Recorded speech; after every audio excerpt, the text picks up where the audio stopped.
Bien, nous allons commencer cette deuxième séquence de notre cycle Vouloir la paix. On remercie au passage Yves Berthelot d'avoir pris en main ce cycle qui comportera au moins 5 séances. Il vous en parlera tout à l'heure. Donc, effectivement, c'était important de regarder un petit peu cette actualité, de plonger dans l'histoire et dans les différentes forces engagées, puisqu'on a bien vu que la paix est maintenant hors de notre continent et que la guerre est revenue au cœur de notre continent européen. Donc il y a eu une première séance qui a eu lieu le 29 mai dernier avec deux Jérôme Pellistrandi, qui est général, qui nous a parlé des menaces qui pesaient sur la paix, qui pesaient aussi sur notre Europe, et Jérôme Vignon, qui est un haut fonctionnaire européen, et qui nous a parlé, lui, de la façon dont l'Europe, évidemment, devait considérer la menace et peut-être donner une réponse qui était à la hauteur de l'envie que l'Europe suscite et de la haine qu'on lui porte, qui va avec. Voilà, ça c'était la première séquence, c'était très intéressante. Il y a un autre aspect, une autre facette de cette question de la guerre, c'est l'importance qu'ont les religions. Alors, on l'a bien vu pour l'Ukraine, c'est moins vrai pour l'Europe, mais on le voit à Gaza, on le voit donc là, et on va essayer ce soir de réfléchir ensemble au rôle des religions dans les conflits qui se sont déroulés dans le temps. Donc dans l'histoire, nous avons là deux historiens, et dans l'espace. Ce qui nous donnera quelques enseignements pour comprendre ce qui peut se passer aujourd'hui et ce à quoi nous sommes affrontés. Donc nous avons Benoît Pellistrandi, qui est historien, spécialiste de l'Espagne et contemporanéiste. Donc à lui reviendra le soin de parler de tout ce qui concerne le christianisme dans le passé et aussi dans l'époque contemporaine. Voilà, il est aussi membre du Conseil de confrontation. Et puis nous avons aussi Olivier Hahn, qui lui est historien, médiéviste de son côté, enfin au moins au départ, islamologue, qui est chercheur associé à l'université de Poitiers et professeur à Saint-Cyr. Et voilà, il est donc spécialiste du monde musulman, de l'islam. Et à ce titre, nous lui demanderons si cette religion est, comme certains le disent, plus belliqueuse que les autres. Autrement dit, pour l'un comme pour l'autre, si la pulsion vers la guerre est une question qui est posée à la religion elle-même ou aux manipulations qui peuvent en être faites par les pouvoirs politiques. Voilà, maintenant je laisse tout de suite la parole à Benoît pour une première. Merci Jean-Pierre. Bien, alors, bonsoir. Je vais commencer par une question provocante. Savons-nous encore de quoi nous parlons quand nous parlons de guerre? Et possède-t-on encore les éléments d'une culture de guerre? Seuls les plus âgés peuvent encore rendre compte de ce qu'est la réalité de la guerre. Souvenir de la Seconde Guerre mondiale? Certains enfants en ont quelques souvenirs, mais ce sont des bribes. Guerre coloniale, dont la guerre d'Algérie. Mais on voit bien que générationnellement, ce sont des choses qui s'effacent dans notre société. Et ce n'est pas l'expérience du service militaire, qui, je vous le rappelle, a été suspendu en 1996, qui peut être tenue pour une préparation à l'épreuve de la guerre, même si, malgré tout, c'était entrer dans l'ambiance militaire et entendre le discours des autorités sur le risque de guerre. Depuis 1870-1871 et la guerre franco-prussienne, les épreuves de la guerre sont au moins autant militaires que civiles. Et 1914-1918 fut une rencontre des civils et des militaires par le moyen de la conscription, car les jeunes soldats qui ont fait la guerre avaient été arrachés à la vie civile, même s'ils avaient été préparés par un service militaire de 2 ans, voire pour certains de 3 ans. Et quant au conflit de 1939-1945, pas simplement en Europe, mais en Asie aussi, il fit des civils les victimes non plus seulement collatérales, mais centrales de la guerre. Et l'Europe, avec au cœur la réconciliation franco-allemande, nous a appris une culture de la paix. Et ce processus a été contemporain de l'aggiornamento de l'Église catholique. Le Dieu sévère semble s'être effacé derrière un Dieu de miséricorde. Dans ces conditions, tous nos imaginaires nationaux, religieux et ecclésiaux se sont adoucis. En embrassant la paix et l'idéal de réconciliation, peut-être avons-nous perdu le sens du tragique. Je reprends cette formule, vous savez, c'était Raymond Aron qui critiquait Valéry Giscard d'Estaing en disant il a perdu le sens du tragique. Finalement, cette utopie européenne qui ferait que le nouvel ordre des relations internationales serait la négociation et le compromis entre des intérêts nationaux divergents. Et cela s'est traduit très concrètement par des politiques publiques de réduction des dépenses militaires et par la confiance dans la capacité européenne à être un soft power normatif. Je vous rappelle qu'au moment de la guerre d'Algérie, le budget militaire français représentait l'équivalent du budget du ministère de l'Éducation nationale, de l'équipement, des transports et du logement. Et aujourd'hui, le budget militaire, c'est 2% du PIB, mais on a été jusqu'à la fin de la guerre froide à entre 3 et 4%. L'illusion de la fin de l'histoire, on a tous en tête le livre de Fukuyama en 1992, s'est ajoutée à cette dynamique pour nous désapprendre la grammaire de la violence, au moins en Europe. Et nous l'avons progressivement réapprise à partir du 11 septembre 2001. Mais cette violence nous est apparue comme liée à l'emprise religieuse du fanatisme. Permettez-moi de vous raconter ici une histoire qui a immédiatement circulé. À l'époque, nous vivions à Madrid et les Espagnols ont un sens de l'humour singulier. Et donc, après l'attentat, ils ont dit, eh bien, on avait Batman qui volait au-dessus des tours, on a eu Spider-Man qui grimpait aux tours, Superman qui les contournait, maintenant on a Musulman qui les traverse.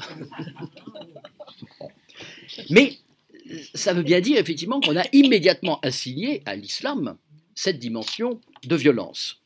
Ce qui peut-être nous a exonérés d'une réflexion sur la violence et sur notre violence.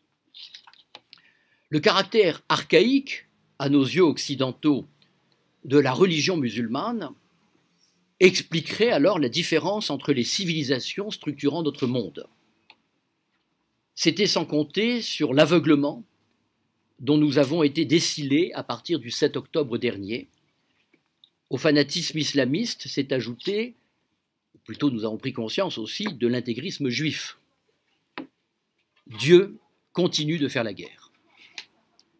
Mais il serait injuste cependant de croire que les chrétiens n'ont plus de responsabilité dans l'enrôlement de Dieu dans la guerre. Que fait aujourd'hui de manière dramatique le patriarche Kirill et de manière pitoyable ce qui en appelle un christianisme viril? Dans l'opinion commune, les religions sont des facteurs de guerre.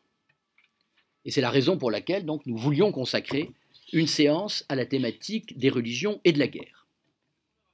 Alors là, je vous dois des excuses parce que je ne suis ni théologien ni historien des guerres, et donc il est difficile de me prévaloir d'une autorité quelconque pour prétendre apporter ici des conclusions définitives. J'ai accepté la mission qui m'avait été donnée, mais acceptez à votre tour que je vous présente en fait une réflexion en train de se faire. Donc je le disais, dans la réflexion commune, les religions sont dénoncées comme source de conflits. En France, la mémoire des guerres de religion, 1562-1598, demeure profondément inscrite. La littérature de la guerre, les souvenirs des massacres, la dénonciation des crimes restent des lieux de la conscience humaniste. Ces guerres sont restées comme le symbole du caractère faux, pervers et hypocrite d'une religion prêchant un Dieu d'amour et assassinant allègrement. Les chrétiens catholiques comme réformés se sont discrédités et ont longtemps porté le stigmate d'un tel scandale. Le massacre de la Saint-Barthélemy, dont Paris fait mémoire sur le parvis de l'église de Saint-Germain-l'Auxerrois, reste l'emblème de nos fanatismes. Les catholiques et les chrétiens ont tué au nom du salut. On ne le fait plus. Enfin, du moins le croit-on. En Espagne, voilà, je vais quand même parler de l'Espagne. En Espagne, dans la guerre civile, la croix fut l'étendard d'un camp, justifiant dans l'autre camp des persécutions religieuses atroces. Le 13 août 1936, le cardinal Goma, archevêque de Tolède et primat d'Espagne, écrivait à Pie XI que le soulèvement militaire était providentiel.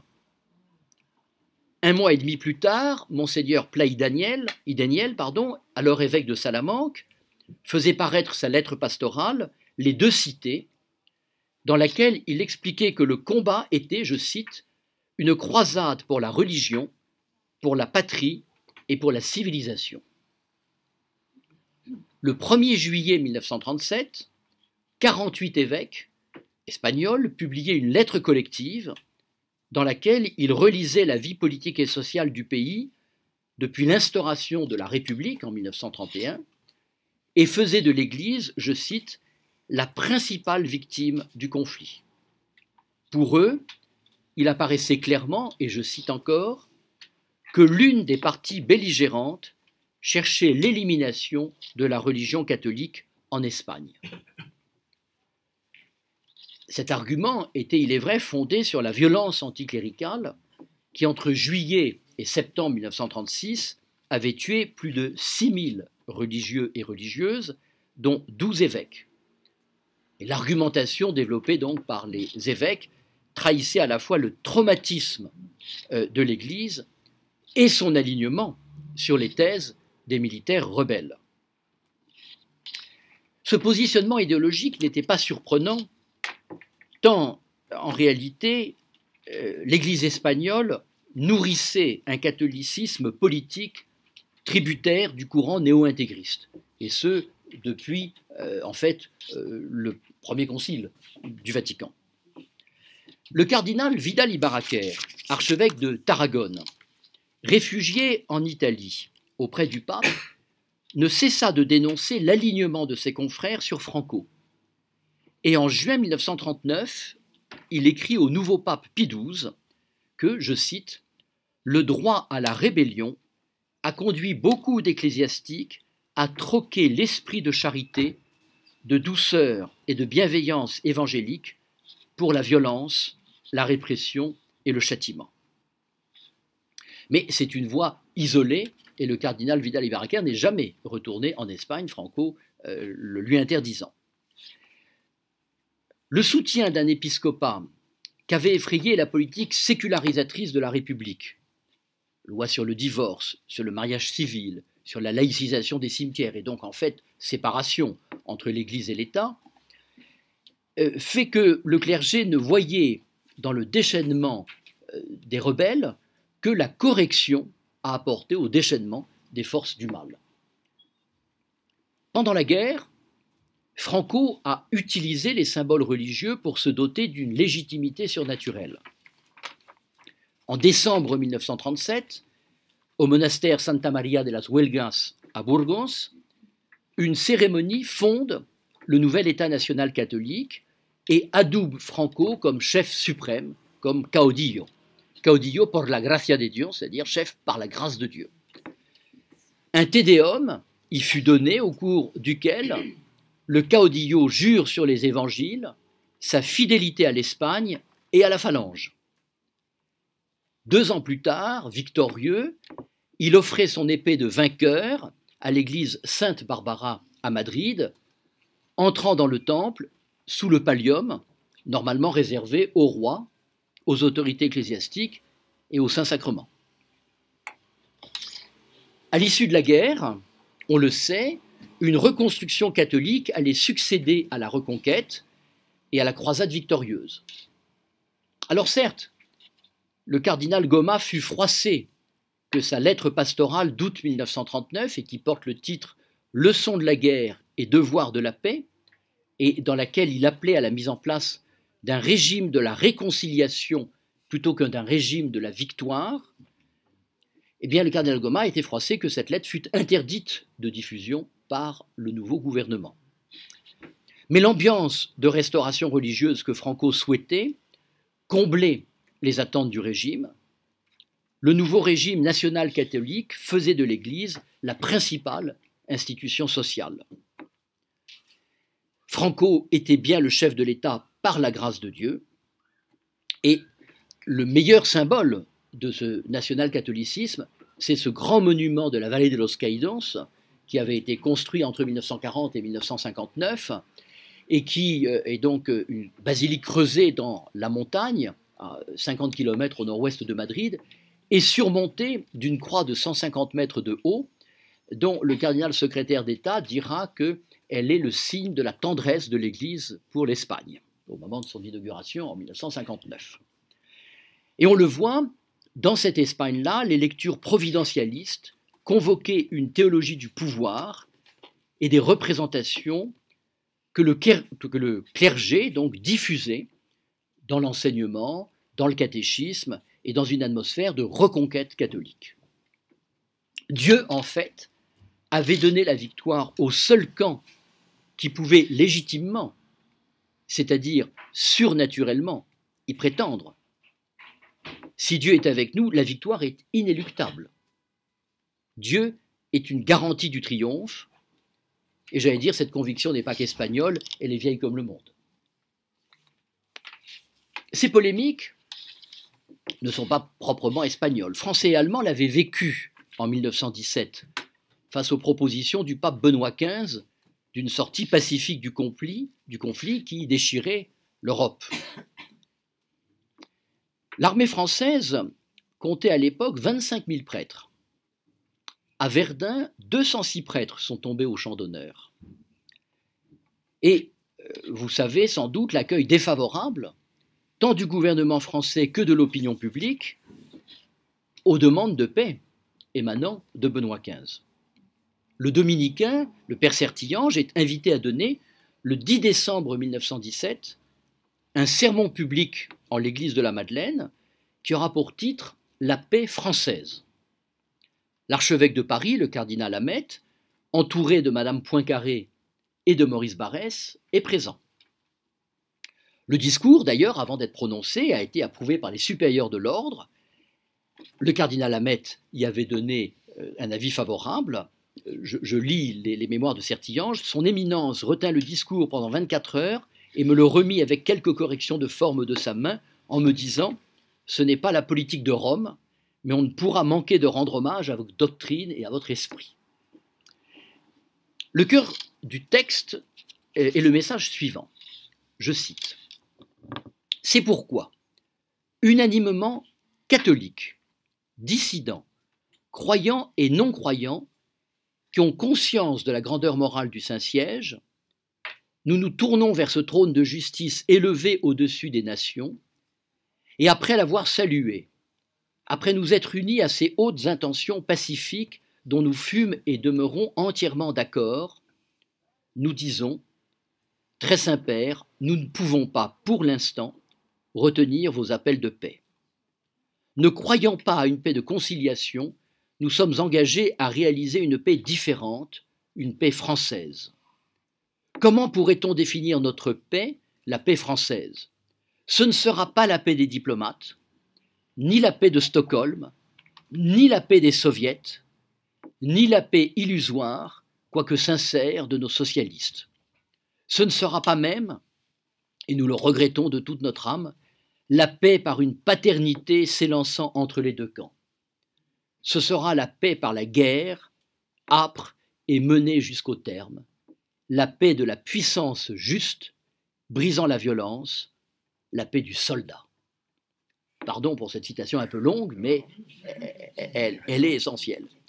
Et le sermon de s'achever sur cette finale, Dieu veuille que j'ai touché dans nos cœurs le ressort qu'il fallait, Dieu veuille que tout le pays déclenche en soi de cette façon les suprêmes forces, afin que viennent bientôt, en tout cas comme nous les voulons, la victoire et la paix française. Or, naturellement, ce discours est très bien accueilli dans l'opinion française, même si le secrétaire d'État italien, le cardinal Gasparri, estime que le propos relève des comices et non d'un sermon.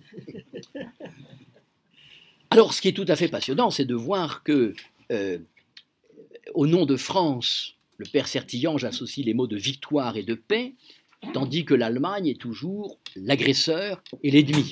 Vous me direz, c'est logique pour un Français, il ne pouvait pas dire autre chose. Quant à la paix, on voit qu'elle n'est pas une abstraction universaliste, dénonciation de la paix des diplomates, dénonciation de la paix de Stockholm, ni un engagement politique, la paix des soviets, mais bien une paix nationale et patriotique. Le pacifisme est un défaitisme, et on peut dire que Sertillanges est, ça va paraître curieux, mais dans une lignée digne de Clémenceau qui vient d'arriver à la tête du gouvernement. Quant au mot de français, il est dans la bouche de Sertillanges synonyme d'universalisme, mais en ce sens, il ne fait que suivre Péguy, suivre Barrès, et la France a cette vocation à l'universel, ce qui nous donne une supériorité morale dont nous avons usé et abusé. Alors il n'est pas difficile de multiplier ces exemples, et l'historien sait le faire. Comment ne pas être frappé par la similitude des réactions actuelles aux appels du pape François à la paix en Ukraine?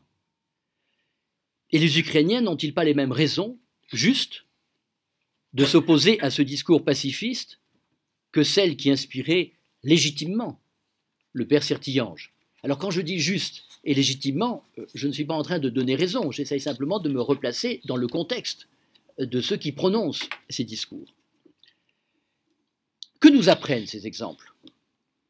Que Dieu est à enrôler sous nos étendards et que toutes les nations européennes ont connu des formes de national-christianisme. Gott mit uns. En allemand, ça sonne bien. Dans ces conditions, Dieu fait la guerre avec nous. C'est dans l'épreuve de la Seconde Guerre mondiale que nous voyons se fracasser ce modèle. Je ne parlerai pas des délires d'un monseigneur Mayol de Lupé, aumônier de la division Charlemagne, encouragé par le cardinal Baudrillard, et qui fait donc de la guerre menée par le Troisième Reich contre la Russie une guerre sainte, car on pourrait effectivement opposer des sacrifices consentis par les prêtres, à l'image de Maximilien Kolbe, qui offre sa vie non pour une victoire matérielle, mais pour un sacrifice spirituel. Et cette histoire de la Seconde Guerre mondiale, elle n'est pas finie. Je ne sais pas si certains d'entre vous ont vu une émission passionnante sur la division Das Reich en France, qui a été récemment diffusée à la télévision, et qui évoquait les crimes de guerre réalisés au printemps 44, enfin le printemps-été 44, et qui s'inspirait des méthodes de la guerre à l'Est.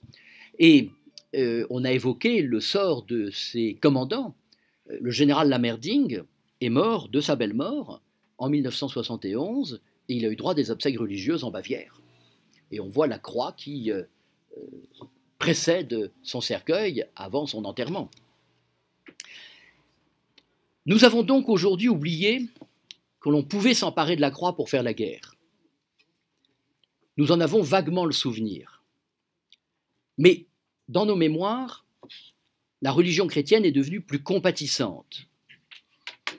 Et d'ailleurs, il est vrai qu'au sortir de la Première Guerre mondiale, la réconciliation entre l'État et l'Église, entre les républicains et le clergé, s'est opérée par le deuil. 1 400 000 jeunes Français tués pendant la guerre. Les prêtres ont été les figures de l'accompagnement, de la pitié et de la compassion. On doit notamment à Monseigneur Ginisti, évêque de Verdun, la réalisation de l'ossuaire de Douaumont, qui consistait effectivement à faire que les restes humains sur le champ de bataille ne restent pas sans une sépulture digne, et ce sont donc des restes mêlés français et allemands. Dans une très belle nouvelle de son recueil Civilisation, Georges Duhamel raconte une scène où un rabbin et un prêtre s'interrogent sur la religion d'un sous-lieutenant. L'emporte la compassion à l'égard d'un mort, et les deux religieux communient à la même solidarité humaine. Je crois qu'aujourd'hui nous sommes, nous en Europe, et en tout cas en France, les héritiers de ce mouvement, ce qui nous rend très sceptiques sur la valeur de la religion comme arme de guerre. Pourtant, nous savons qu'on la mobilise, qu'elle ouvre la voie au fanatisme. Mais dans notre univers rationnel, pensons-nous que les terroristes musulmans croient vraiment à la promesse d'un au-delà baigné de vierges à leur service? Accordons-nous le crédit nécessaire à l'idéal du grand Israël? C'est parce que nous sommes sceptiques que nous pensons que la religion est instrumentalisée au service d'autres causes. Mais renversons la proposition. Sommes-nous capables de nous projeter dans un univers mental où Dieu donne la victoire et récompense le combattant? Le problème politique qui se pose alors est moins dans les formes de la question religieuse que dans cet écart entre des appréhensions du monde et de la vie. La question à se poser n'est sans doute pas celle de l'utilisation politique de la religion, mais bien celle de la conviction religieuse. Comment nous, chrétiens européens, convaincus de la nécessaire réconciliation, guéris, je prends l'expression au chancelier Adenauer, du goût de la guerre, comment croyons-nous? Sommes-nous dans un environnement religieux ou sommes-nous déjà dans le post-religieux? Et pouvons-nous imposer nos mentalités, nos manières de croire et nos croyances au reste du monde? Bref, si nous sommes post-croyants, pouvons-nous parler aux croyants? Et si nous sommes croyants, que croyons-nous? Alors pour conclure, quand on lit la Bible, Dieu fait la guerre et donne la victoire. Le magnifique cantique de Moïse, au chapitre 15 de l'Exode, est un très beau chant de guerre. Chanter le Seigneur, il a fait un coup d'éclat, cheval et cavalier en mer, il les jeta. On se souvient également en Exode 17 de l'épisode de la lutte contre les Amalécites. Alors, quand Moïse élevait la main, Israël était le plus fort. Quand il reposait la main, Amalek était le plus fort. Les mains de Moïse se faisaient lourdes, ils prirent une pierre, la placèrent sous lui, et il s'assit dessus. Aaron et Our, un de chaque côté, soutenaient ses mains. Ainsi ses mains tinrent ferme jusqu'au coucher du soleil, et Josué fit céder Amalek et son peuple au tranchant de l'épée. Pour remercier le Seigneur, Moïse bâtit un autel et lui donna le nom de « Le Seigneur mon étendard ». Face aux Philistins, dans le premier livre des rois, Jonathan, le fils de Saül, compte sur le Seigneur. « Viens, poussons jusqu'au poste de ces incirconcis, dit Jonathan à un de ses écuyers. Peut-être le Seigneur agira-t-il pour nous. En effet, qu'on soit nombreux ou non, rien n'empêche le Seigneur de donner la victoire. » Et en effet, Dieu donne la victoire. Je cite, « Ce fut la terreur dans le camp, dans la campagne et parmi tout le peuple. Le poste et le corps de destruction furent terrifiés eux aussi. La terre trembla et ce fut une terreur de Dieu. » Et la Tob donne la note suivante, « Terreur effroyable provoquée par Dieu. » Alors dans ces conditions, comment résister à la tentation d'enrôler Dieu avec nous? L'historien n'a pas de réponse. Il ne peut qu'expliquer la manière dont les hommes, tout au long de leur histoire, envisagent la guerre. Comment ils la font? Pourquoi? Et selon quelles règles? Et s'il entend donner à son étude une profondeur plus étendue que la seule positivité des faits, il lui faut recourir à l'anthropologie. La question devient alors, pourquoi l'homme a-t-il besoin de faire une guerre de plus en plus violente dans laquelle la déshumanisation de l'ennemi semble l'horizon? La question que je pose, c'est par rapport effectivement à la manière dont la guerre a été faite, et puisqu'aujourd'hui, la guerre pourrait anéantir l'humanité. Alors, est-ce parce que l'homme se confronte à la destruction de son semblable qu'il a besoin que Dieu fasse la guerre avec lui, pour lui faire croire qu'il est encore un homme au moment où il tue son prochain? Mais de quel Dieu parle-t-on alors? Le Dieu de nos guerres n'est-il pas l'écran nécessaire entre deux consciences humaines, et plus encore peut-être l'écran indispensable pour empêcher le Seigneur de pénétrer en moi au moment où je tue, où je donne l'ordre de tuer? On le voit, la question de la religion et de la guerre ne peut pas être une seule étude des motivations et des discours qui accompagnent la guerre. Elle renvoie à la question de l'homme, à sa violence intrinsèque qui est l'un des moteurs de l'histoire. Mais pas le seul, en tout cas c'est ce que nous espérons. Et là doivent être notre espérance et notre combat. Alors dire que la religion favorise la guerre est sans doute trop simple, mais n'est pas faux. C'est sans doute, et c'est la conclusion à laquelle j'ai abouti en réfléchissant pour cette soirée, que la guerre est une épreuve trop humaine pour pouvoir se passer de Dieu.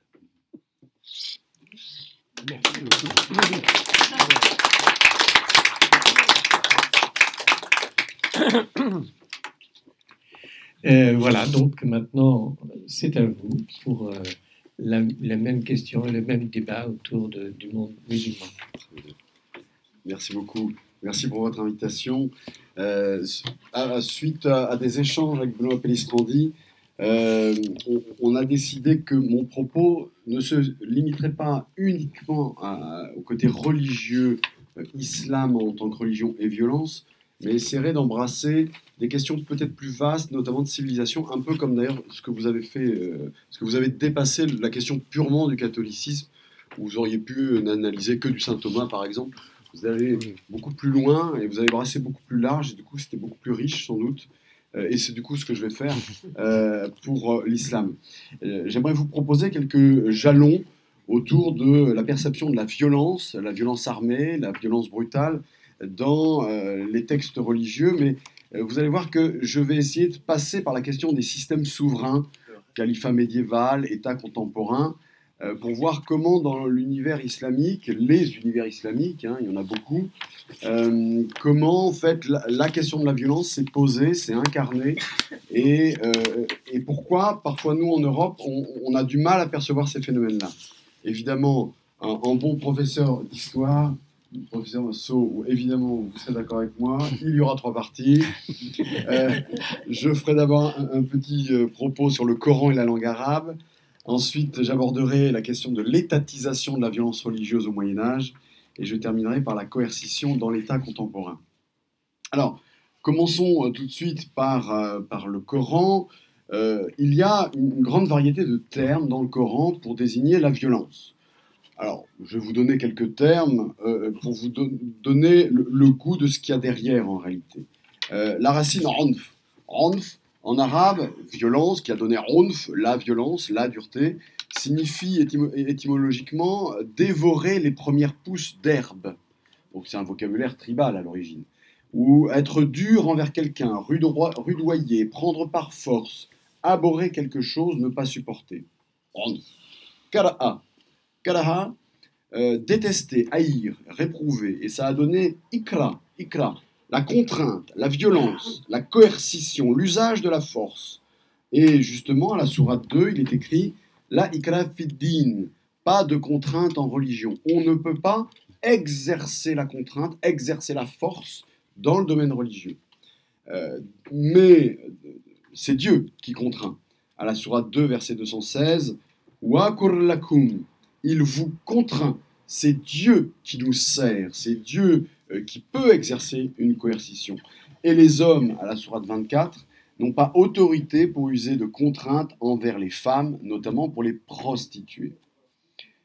Troisième terme, il y en aura 4, batash, batash. Se saisir de quelqu'un par force, le sangler. Alors ça peut être quelqu'un ou un animal, le sangler, le serrer.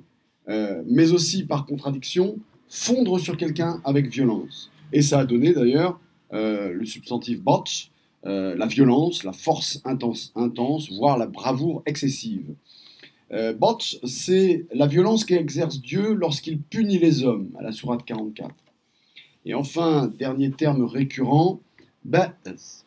Être malheureux, être accablé de malheur, être violent. C'est intéressant, l'espèce d'opposition. Je suis malheureux, je génère la violence. À la sourate 4, Dieu arrêtera la violence des défenseurs de la mécréance et exercera sa contrainte, lui aussi contraint, par sa justice. Sourate 16, Dieu use de violence pour punir ainsi une ville qu'il va livrer à la faim et à la peur. Et parfois même, sourate 6, Yudhika ba'dakum ba'as ba'din. Dieu génère la violence entre les hommes. Qu'est-ce que je retiens de ces champs sémantiques? C'est que, d'abord, et c'est fondamental, la violence dans le Coran n'est jamais le massacre. Ça n'est même pas d'ailleurs explicitement l'effusion de sang. Mais c'est d'abord la manifestation d'une autorité sévère, rigoureuse, divine, qui n'hésite pas à serrer, à sangler l'être humain et à le contraindre. C'est donc l'expression de l'autorité légitime qui exerce la violence, et cette autorité légitime, et c'est fondamental, elle est toujours divine.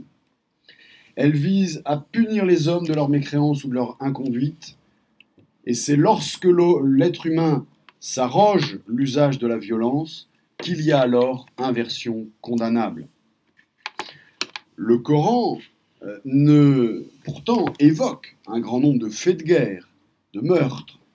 Le livre ne prétend absolument pas supprimer la brutalité de l'existence sur Terre, de même d'ailleurs que l'Ancien Testament et même le Nouveau avec la mort du Christ. Dieu accepte l'usage par les hommes de la violence de manière provisoire et uniquement adressée à des groupes hostiles. À la sourate 2, combattez dans le sentier de Dieu ceux qui vous combattent. Ne soyez pas transgresseurs. Dieu n'aime pas les transgresseurs. Combattez-les jusqu'à ce qu'il n'y ait plus de persécution et que la religion soit à Dieu. Et la précision qui vient après est très importante. S'il s'arrête, plus d'hostilité, ordouane, plus d'agression, plus d'abus. Dans le mot ordouane, il y a cette idée que il ne faut plus abuser à partir du moment où l'ennemi s'arrête. S'il s'arrête, plus d'hostilité. La violence de Dieu dans le Coran est donc restauratrice, quand bien même nous, Européens, on ne veut pas le lire, on ne veut pas le voir, ça souvent. Elle est restauratrice dans le sens d'un rétablissement de l'authentique religion. Évidemment, dans le Coran, l'authentique religion, c'est l'islam. On ne peut pas demander au Coran de dire ce qu'il ne veut pas dire. Rétablissement de l'authentique religion et de la vraie justice sociale. L'islam est garant de la vraie justice sociale. Le Coran ne sous-entend nullement que la violence doit être l'apanage d'une structure para-étatique. Vous savez à quel point nous sommes marqués, nous, en Europe, par cette citation de Claude Weber, qui est quand même un peu détournée à l'origine. L'État a le monopole de la violence légitime. Le Coran ne prétend pas ça, le Coran ne parle pas de structure étatique. Le seul monopole de la violence légitime revient donc à Dieu. Ce qui n'est ni plus ni moins que ce que dit l'Ancien Testament. Deuxième phénomène, cette fois-ci beaucoup plus historique, la question de l'étatisation de la violence religieuse entre le 7e siècle et le 9e siècle. Entre ces 2 siècles et demi, 3 siècles, 5 phénomènes vont complètement transformer les conditions de la violence dans le monde musulman. 5 phénomènes. Premier phénomène, militairement. Un empire gigantesque va se construire. Des djund, c'est-à-dire des groupements de guerriers arabes, vont conquérir l'Iran, le Moyen-Orient, l'Afrique du Nord, l'Espagne, etc. Et vont devoir vont dépasser les incertitudes du Coran. Ils vont devoir donc justifier cet empire par des interprétations du Coran beaucoup plus monolithiques et beaucoup plus belligènes que les allusions du Coran. Vous me direz, oui, mais il y a le djihad. on y reviendra si vous voulez. Et ces djunds, ces groupements arabes tribaux, vont être obligés, en réalité, de prendre en compte les populations locales, puisqu'il faut attendre le XIe siècle pour que les musulmans soient majoritaires en Andalouse et en Égypte. C'est-à-dire qu'il faut attendre le XIe siècle, globalement, pour que l'empire islamique soit un empire musulman. À peu près jusqu'au XIe siècle, l'empire islamique n'est pas à majorité musulman. Et je rappelle qu'en 1800, seule la moitié des populations de l'empire ottoman sont musulmanes. Deuxième phénomène, sur les 5, la question religieuse. Au milieu du 7e siècle, le monde musulman a connu ce qu'on a appelé la fitna, c'est-à-dire une déchirure profonde qui a donné naissance après au sunnisme et au chiisme. Et cette déchirure ultra-violente, les gens se sont massacrés les uns les autres alors qu'ils étaient tous musulmans, a brisé la fiction de l'unité islamique. En réalité, vous voyez, parfois on dit oui, mais les musulmans veulent réunir une umma, une communauté idéalisée. Cette communauté, en réalité, n'a quasiment jamais existé. Et en raison de ce fractionnement qu'on appelle la fitna, très tôt, le monde musulman a vécu une désillusion face à ce qu'on appelle le sultan. Alors le sultan, ça a donné le sultan, évidemment. Le sultan, c'est quoi? C'est le pouvoir politique au sens un pouvoir réellement exercé. Le sultan a été promoteur d'ultra-violence envers d'autres musulmans. Le sultan, qu'on appelle le sultan, celui qui soit un émir, un prince, un roi, un calife, peu importe, les princes ont utilisé le souvenir de la fitna, de cette déchirure entre musulmans, pour interdire toute désobéissance. Et c'est à cette époque, notamment à l'époque des Umayyads, des califes Umayyads, qu'a été mis en place, mis en forme, découvert, voire inventé, ce qu'on peut appeler parfois le hadith de l'obéissance. Le prophète aurait déclaré, mais d'après un hadith qui a été découvert très tardivement, « Vos meilleurs dirigeants seront ceux que vous aimerez et qui vous aimeront, que vous bénirez et qui vous béniront. » Ô messager de Dieu, lui répondent les musulmans, ne devrons-nous pas brandir l'épée contre eux? Éventuellement, si un mauvais dirigeant insulte l'islam, est-ce qu'on ne va pas faire la guerre contre eux? Non, tant qu'ils accompliront la prière parmi vous. Et ça, c'est très important, puisque à partir des Umayyads, s'est développée l'idée que l'obéissance politique était une vertu religieuse, et que vous devez obéir. Même face à un gouvernement tyrannique, la violence de l'État est toujours préférable à toute autre violence. Deuxième phénomène, donc, la dimension religieuse. L'obéissance religieuse est une vertu, enfin l'obéissance politique est une vertu religieuse. Troisième caractéristique de ce début du Moyen-Âge islamique, la question politique. Les califes contrôlent la violence armée, mais ils ne contrôlent pas la violence sociale. C'est ça tout l'enjeu. Et écoutez, je vais faire sans micro, et on va faire ça debout, comme ça, ça sera mieux.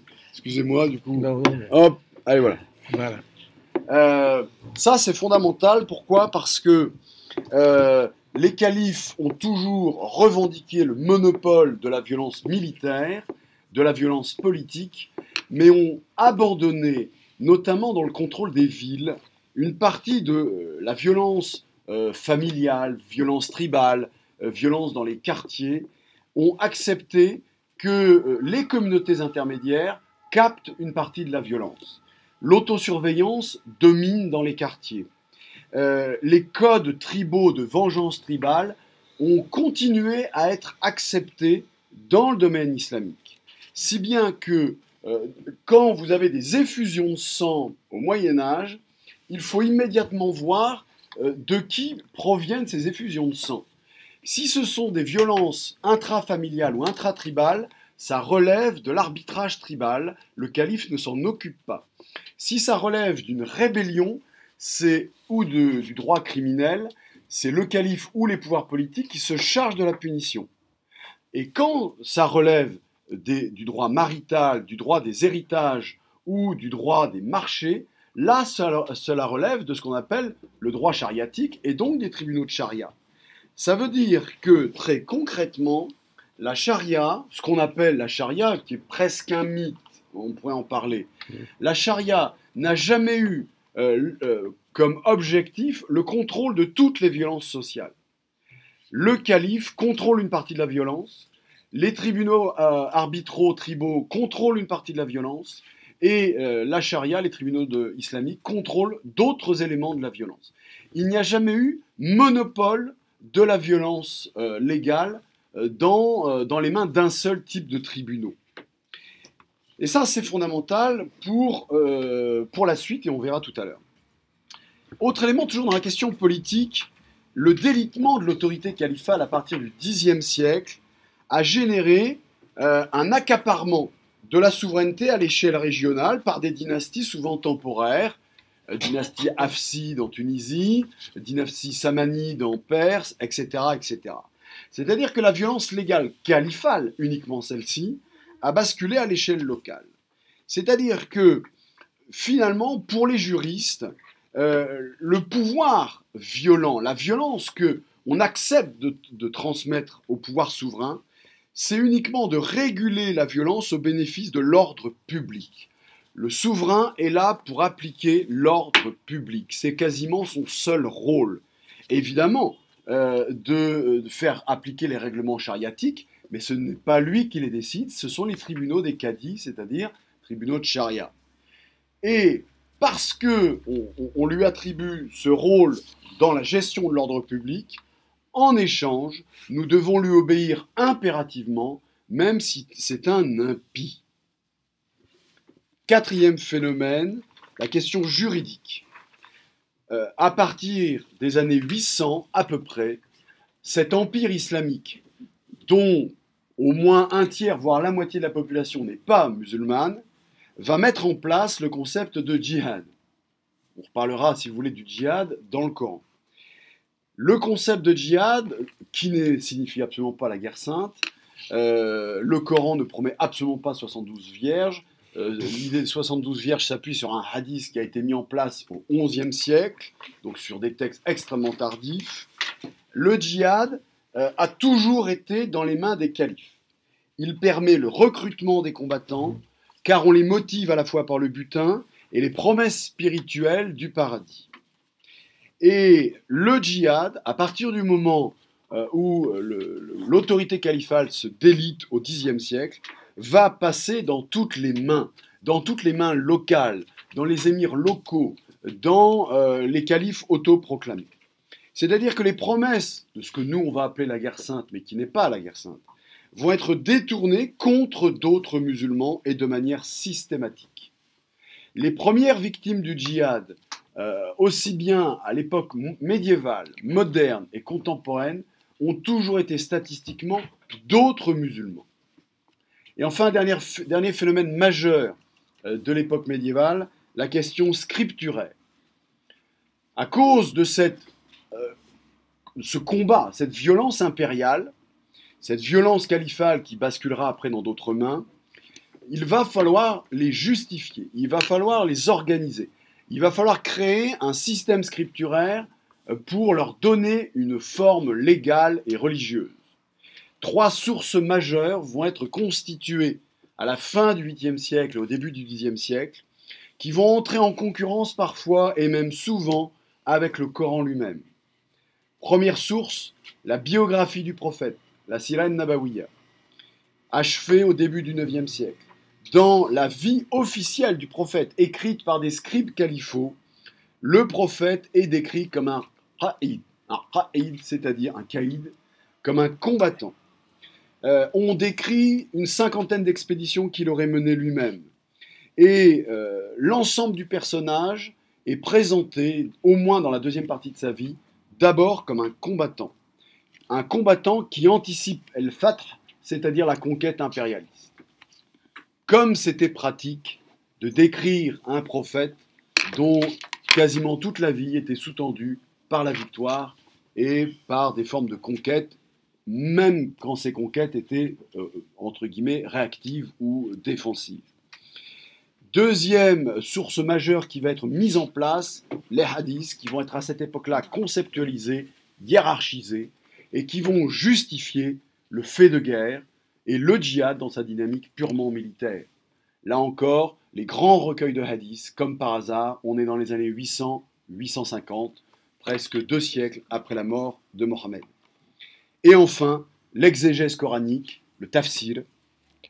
Alors que les premières exégèses coraniques ont tendance à interpréter les textes violents du Coran en les contextualisant dans l'époque du prophète, eh bien progressivement les exégètes, et ça sera vraiment le cas à partir du XIVe siècle, vont universaliser à tout comportement musulman la violence, les passages violents du Coran, en les extrayant de la vie du prophète et en leur indiquant une dynamique universaliste. Et donc on voit qu'entre les premiers exégètes, à peu près 8e siècle, et les exégètes à partir du 12e, 13e siècle, eh bien, la violence coranique n'est plus uniquement tournée autour de la vie du prophète, mais devient désormais un modèle de comportement transhistorique, intemporel. On ne peut pas ne pas imaginer à quel point toutes ces transformations dans l'analyse des textes et dans la justification juridique et religieuse sont passées par des mains de scribes qui travaillaient au nom d'un pouvoir impérialiste. Alors, tous ces phénomènes débouchent, et ça sera, rassurez-vous, ma dernière partie, sur la question de l'État contemporain. Je fais un bond. Ces héritages ont été enracinés, utilisés sur les rapports, autour des rapports contemporains entre la violence et l'État. Et la violence islamique, qui parfois est un prétexte à la colonisation, notamment l'esclavage, cette violence islamique qui, nous, Européens, nous paraît intrinsèque à l'islam, et j'ai essayé de vous montrer comme il faut toujours recontextualiser cette dimension, cette éthologie, ce monde agonique, cette éthologie islamique qui est en fait beaucoup plus relative que ça, eh bien, elle va être utilisée par les États contemporains. Le fameux discours sur la fitna, cette déchirure de l'islam, va être un leitmotiv permanent au 19e et 20e siècle de tous les lettrés qui travaillent autour du pouvoir. On va réinterpréter en permanence la sourate 4 avec le verset des émirs « Obéissez à Dieu et à ceux d'entre vous qui détiennent le commandement ». Désormais, comme je vous l'avais indiqué, l'obéissance politique, même dans un État séculier, sécularisé, comme la Syrie des années 70, comme l'Irak des années 70, va être instrumentalisée systématiquement. Les pouvoirs en place vont réutiliser la menace de la fitna, de la déchirure. Vous ne pouvez pas vous révolter, vous devez obéir, c'est un crime religieux. Et au moment des révoltes de 2011-2012 dans les pays arabes, combien de médias dans les pays arabes ont utilisé l'argument de la fitna? Vous ne pouvez pas vous révolter contre Ben Ali, vous ne pouvez pas vous révolter contre Moubarak, parce que vous trahissez le Coran. La crainte d'une violence entre musulmans a été un puissant ferment de justification de la violence de l'État moderne, de l'État contemporain dans les pays arabes. Deuxième question contemporaine, il y en aura trois. La question tribale, bédouine et nomade. Pendant toute l'histoire moderne et en grande partie jusqu'aux années 1970, donc ça s'est produit jusqu'à très très récemment, la plupart des structures politiques ont été menacées par des groupes nomades ou tribaux qui ont concurrencé le monopole de la violence légale que l'État aurait bien aimé s'arroger. C'est probablement l'une des grandes différences avec le monde européen, c'est que le Coran reconnaît l'existence des groupes ethniques tout en préférant la foi à la fierté du sang. Sourate 49, verset 13, « Nous vous avons constitué en peuple, au sens racial du terme, et en qaba'il, au sens de tribu, pour que vous vous connaissiez entre vous. Dieu accepte notre existence en tribus et en groupes ethniques. Mais attention, il y a une incise éthique, le plus noble d'entre vous auprès de Dieu est le plus pieux. Oui, Dieu valide les communautés intermédiaires, entre guillemets, mais il préfère la piété. » Eh bien, cette question-là, d'une certaine manière, a été très difficile à dépasser. La complexité des territoires, des populations dans les pays musulmans, et notamment au Moyen-Orient, la présence de très fortes minorités chrétiennes, juives, le surgissement régulier de peuples nomades par l'Est, eh bien, on menaçait l'État central, l'État redistributeur, l'État pacificateur, qui a donc très souvent préféré basculer dans l'autoritarisme pour éviter justement ces corps intermédiaires. L'État musulman, pour à la fois assagir ces corps intermédiaires et pour garder le contrôle du pouvoir politique, leur a laissé l'usage de la violence privée au nom du prix du sang et de la loi du talion. Et en échange de cet abandon de la violence familiale et intraclanique, vous me devez l'obéissance. Et enfin, le troisième point, régulier à partir du XIXe siècle et même au XXe siècle, c'est que l'État islamique, entre guillemets, ou l'État musulman, a toujours été menacé par des systèmes informels, un monde multiculturel, des allégeances multiples, on le voit ô combien au Liban, une administration intermittente sur le territoire. Et donc, pour garantir sa norme, pour garantir son autorité, l'État a dû manipuler les identités, systématiquement. Vous vous souvenez à quel point l'État FLN a manipulé l'identité islamique, alors que l'État FLN était prioritairement socialiste avant d'être islamique. Les États modernisateurs sont devenus captateurs et ils ont ainsi concédé aux communautés intermédiaires des formes de violence en échange de leur obéissance. La violence privée s'est donc maintenue. Le contrôle des familles, le contrôle des femmes, le contrôle des enfants est resté à la main des familles, des clans et d'une partie des tribus. À partir des années 80, même là, l'État a essayé de récupérer la main quand même. Et donc, d'une certaine manière, et j'en viens à la fin, l'ordre étatique, dans les années 1950-1980, a vaincu grâce par la force de l'informalité traditionnelle. Et donc, l'État a accepté des formes d'informalité avec lesquelles il a voulu jouer, et pour avoir la paix d'une certaine manière, il a laissé les références musulmanes, les références religieuses, il leur a abandonné la question de la norme sociale. Qu'est-ce qu'un homme, qu'est-ce qu'une femme? Qu'est-ce que le bien, qu'est-ce que le mal? Alors que dans l'État européen, et depuis le XVIe siècle, l'État européen veut capter non seulement le pouvoir que détenait l'Église, mais veut surtout récupérer le pouvoir de la norme. C'est à l'État de définir ce qu'est un homme, une femme, une relation sexuelle, etc., etc. Et on le voit jusqu'à nos jours, jusqu'à ce que l'État définisse ce que c'est que la santé. On l'a bien vu. Eh bien, le privilège normatif dans le monde européen, il doit être pris en charge par l'État et non plus par l'Église. Eh bien, dans le monde musulman, les États, entre guillemets, pour avoir la paix, ont accepté de laisser la norme sociale, la norme sexuelle, la norme familiale à l'islam comme référence religieuse, et il ne l'a pas récupérée à sa main. Qu'est-ce que j'en conclus de tout ça? D'abord, que l'usage de la violence, traditionnellement, ou en tout cas dans le Coran, est une prérogative divine. Divine. Il ne peut y avoir de justification du monopole étatique qui se baserait sur le Coran. Premier point.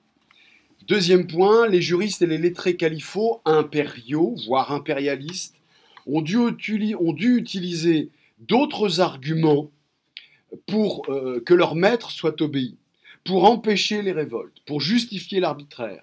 Biographie du prophète, hadiths inventés, hadiths classés, souvenir de la fitna, de la déchirure entre les musulmans. Et grâce à ça, on a pu faire obéir le sujet à l'État malgré sa violence. Et cette obéissance est devenue une vertu religieuse très difficilement déracinable parce qu'on l'exhume très régulièrement. Le Coran a donc été manipulé jusqu'à satiété, jusqu'à nos jours.